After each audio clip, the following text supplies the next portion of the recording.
mau berangkat ditengok, saya jelatin terus.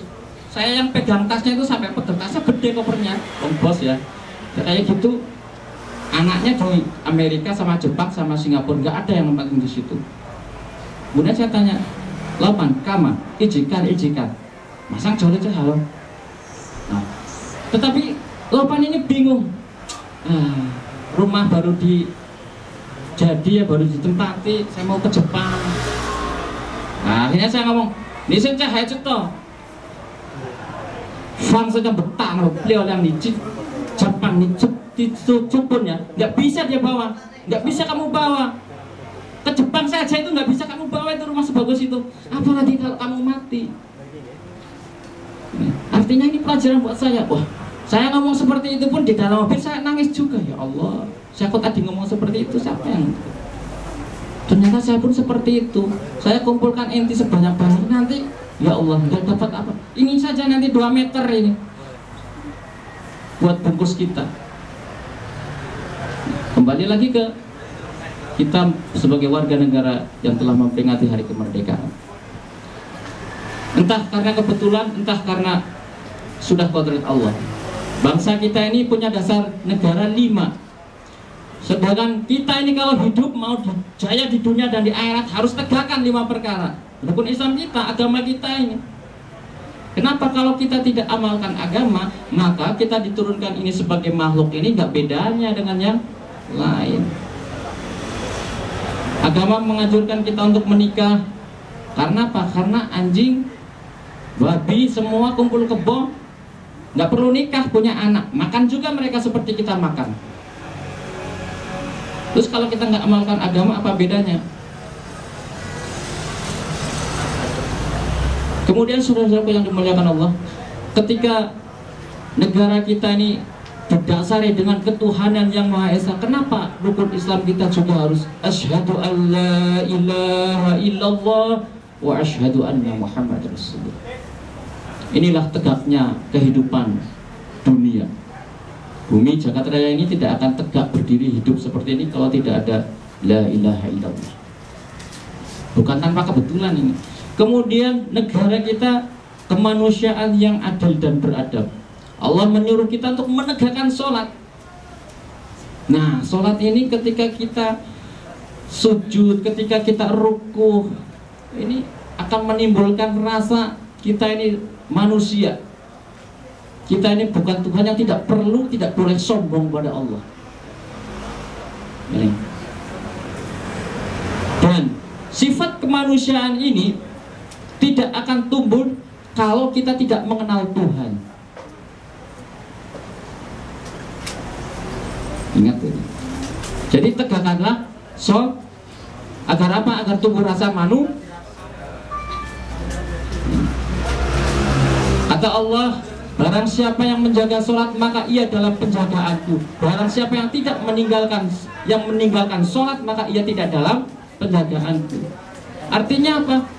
Mas-mas ini, mbak-mbak ini yang saat ini bisa menjaga sholatnya ini, maka segala sesuatu siapapun dia yang akan mengganggu mas-mas mbak-mbak ini urusannya dengan siapa? Dengan Allah yang maha perkasa. Jadi nggak usah khawatir dengan hidup ini. Ayo, siapa yang nggak jaga sholatnya? Saya ke Penghulu 3 hari mengajak orang-orang sholat pun seperti itu. Dia yang ikut sholat, saya sudah 5 tahun nggak sholat, nangis.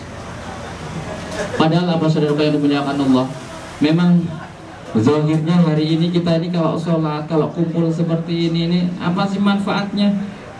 Di sana ada yang selean, rame-rame, apa sih manfaatnya? Realnya, zahirnya memang seperti ini, nggak kelihatan. Apa sih manfaat sholat? Tetapi yang goib-goib ini, bapak-bapak, ibu-ibu, justru yang akan kita datangi. Dan yang saya ceritakan tadi, yang hari ini kita miliki, cantiknya mbak sekarang, apapun cantiknya mas, gantengnya seperti apa, nanti akan tua. Dan akhirnya akan mati, akan ditinggalkan. Masya Allah, kalau kita sudah terlena, terus mau jadi apa kita ini? Nggak bisa jaga sholat. Padahal sudah dikatakan kalau yang menjaga sholat ini, jangankan Allah ya, kita ini punya adik, punya piaraan saja kucing, kucingnya diganggu orang, padahal dia suka sering main dengan saya, sering datang ke saya yang nggak terima, apalagi Allah. Coba jaga sholat, apa-apa ada urusan mengadu ke Allah. Allah ini maha mendengar, Allah ini nggak istirahat untuk ngurusi hambanya, nggak ada istirahat, kata istirahat buat Allah. Kita jaga sholat, kita pun harus hati-hati dengan maksiat. Kita sembunyi dimanapun kita berbuat maksiat, Allah maha tahu. La ta'khuduhu sinatu wala naum. Allah tuh nggak tidur, nggak ngantuk. Memang kita kalau maaf ya, kalau di hotel yang paling berbintang, yang paling tinggi sana, berdua saja nggak ada yang tahu, ada Allah tahu.